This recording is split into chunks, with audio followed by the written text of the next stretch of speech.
Assalamualaikum warahmatullahi wabarakatuh. Perkenalkan, nama saya Fitri Hairunisa dari kelas 3D Program Studi Pendidikan Guru Sekolah Dasar Fakultas Ilmu Pendidikan Universitas Hamzah Wadi.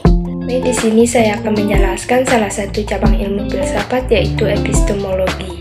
Di sini saya ada 5 pokok pembahasan. Yang pertama yaitu pengertian epistemologi, yang kedua objek dan tujuan epistemologi, yang ketiga sumber-sumber epistemologi, yang keempat aliran pandangan filsafat dunia terhadap epistemologi, dan yang kelima yaitu fungsi epistemologi dalam dunia pendidikan.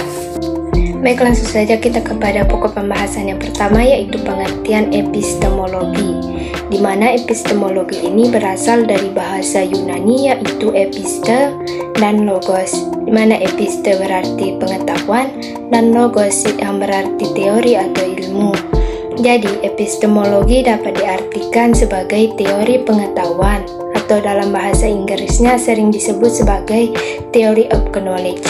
Nah, sedangkan secara terminologi adalah suatu cabang filsafat yang mengkaji secara mendalam dan radikal tentang asal mula pengetahuan, struktur, metode, dan validasi pengetahuan. Nah, selanjutnya kita lanjut kepada pokok pembahasan yang kedua, yaitu objek dan tujuan epistemologi. Nah, di sini menurut Judin S. Surya Sumantri, salah satu tokoh filsafat Indonesia, objek epistemologi merupakan segala proses yang terlibat untuk memperoleh pengetahuan, di mana di dalamnya terdapat usaha kita dalam melakukan proses tersebut. Nah, proses ini kemudian menjadi sasaran pengetahuan dan berfungsi untuk mencapai tujuan yang dibuat. Nah, sasaran ini sangatlah penting karena ia menjadi perantara yang harus dilalui dalam mewujudkan tujuan. Sedangkan tujuan epistemologi yaitu bukan untuk memperoleh pengetahuan saja, tetapi keinginan memiliki potensi memperoleh pengetahuan tersebut. Baik, kita lanjut ke pokok pembahasan yang ketiga, yaitu sumber-sumber epistemologi. Nah, teori pengetahuan tidak dapat menghindari pembahasan tentang sumber-sumber pengetahuan, tempat bahan-bahan diperoleh.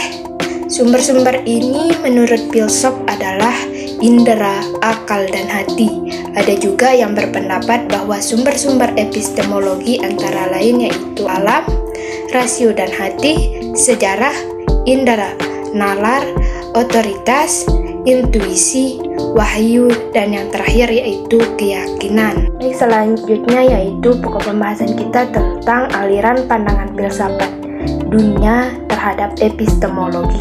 Di sini ada 4 aliran pandangan, yaitu idealisme, realisme, pragmatisme, dan eksistensialisme. Nah, yang pertama, idealisme. Epistemologi idealisme lebih menitik beratkan pengalaman yang diberikan kepada peserta didik sebagai pembelajarannya. Sedangkan realisme menitik beratkan penanaman karakter peserta didik yang sedang berkembang, di mana guru sebagai teladan atau contohnya.